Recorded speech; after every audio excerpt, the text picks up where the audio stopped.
श्री दुर्गा सप्तशती 9वां अध्याय। मैं अर्धनारीश्वर केसरी विग्रह की निरंतर शरण लेता हूँ। उसका वर्ण बंदूक पुष्प और सुवर्ण के समान रक्तपीत मिश्रित है।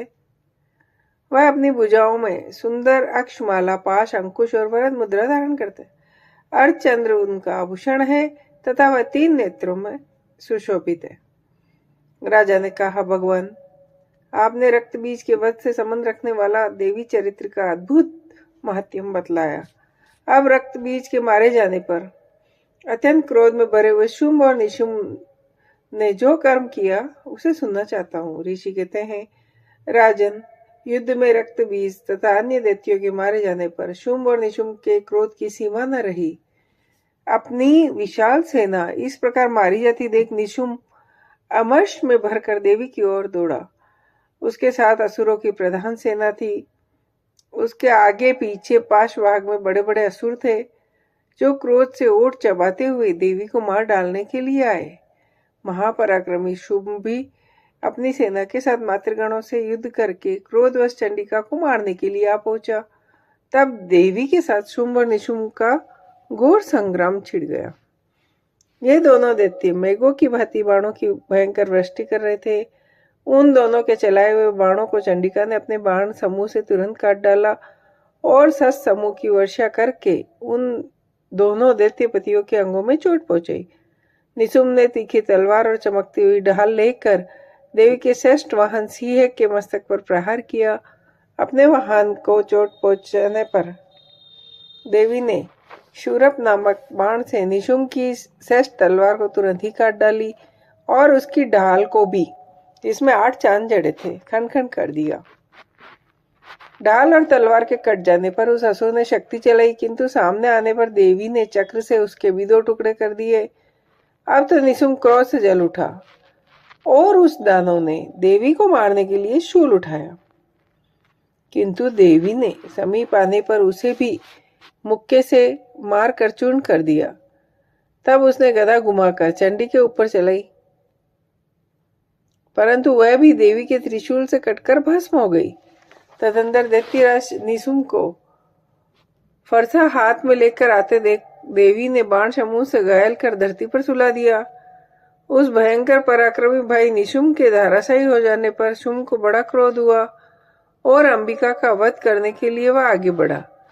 रथ पर बैठे बैठे ही उत्तम आयुधों से सुशोभित अपनी बड़ी बड़ी 8 अनुपम भुजाओं को से समुचे आकाश को ढककर वह अद्भुत शोभा पाने लगा।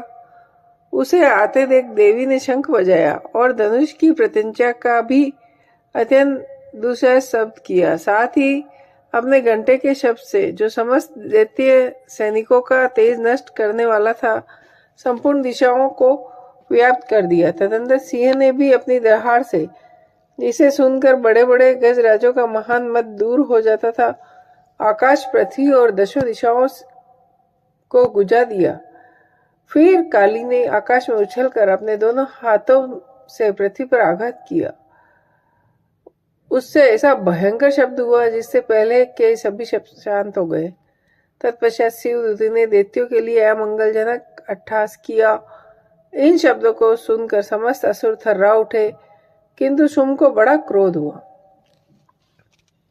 उस समय देवी ने जब शुंभ को लक्ष्य करके कहा, ओ दुरात्मन, खड़ा रह, खड़ा रह, तभी आकाश में खड़े हुए देवता बोल उठे, जय हो, जय हो। शुंभ ने वहां आकर ज्वालाओं से युक्त अत्यंत भयंकर शक्ति चलाई। अग्निमय पर्वत के समान आती हुई उस शक्ति को देवी ने बड़े भारे लूके से दूर हटा दिया।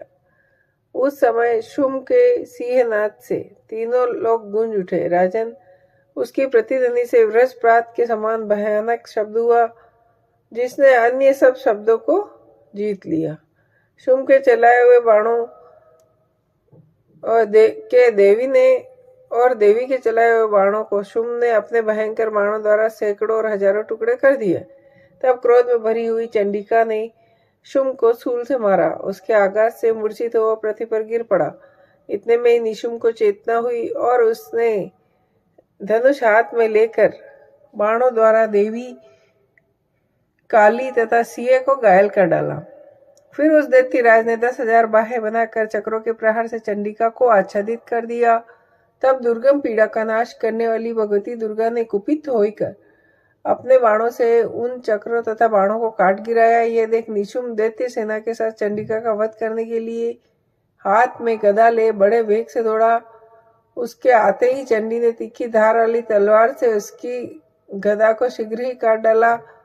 तब उसने शूल हाथ में ले लिया। देवताओं को पीड़ा देने वाला निशुम्भ को शूल हाथ में लिए आते देख चंडिका ने वेग से चलाए हुए अपने शूल से उसकी छाती छेद डाली। शूल से विदीर्ण हो जाने पर उसकी छाती से एक दूसरा महाबली महापराक्रमी पुरुष खड़ी रह कहता हुआ निकला।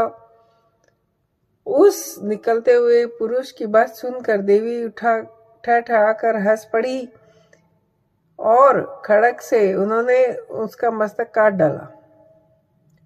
फिर तो वह पृथ्वी पर गिर पड़ा।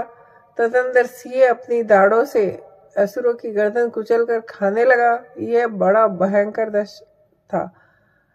उधर काली तथा शिवदूती ने अन्य दैत्यों का भक्षण आरंभ किया। कौमारी की शक्ति से विदीर्ण होकर कितने ही महादैत्य नष्ट हो गए। ब्रह्माणी के मंत्रपूत जल से निस्तेज होकर कितने ही बाघ खड़े हुए। कितने ही दैत्य महेश्वरी के त्रिशूल से छिन्न भिन्न हो धराशायी हो गए। वाराही के तुतुन से आघात से कितनों का पृथ्वी पर कचूमर निकल गया। वैष्णवी ने भी अपने चक्र से दानवों के टुकड़े टुकड़े कर डाले। ऐन्द्री के हाथ से छूटे हुए व्रत से भी कितने ही प्राणों से हाथ धो बैठे। कुछ असुर नष्ट हो गए, कुछ उस महायुद्ध से भाग गए तथा कितने ही काली शिवदूती तथा सिंह के ग्रास बन गए।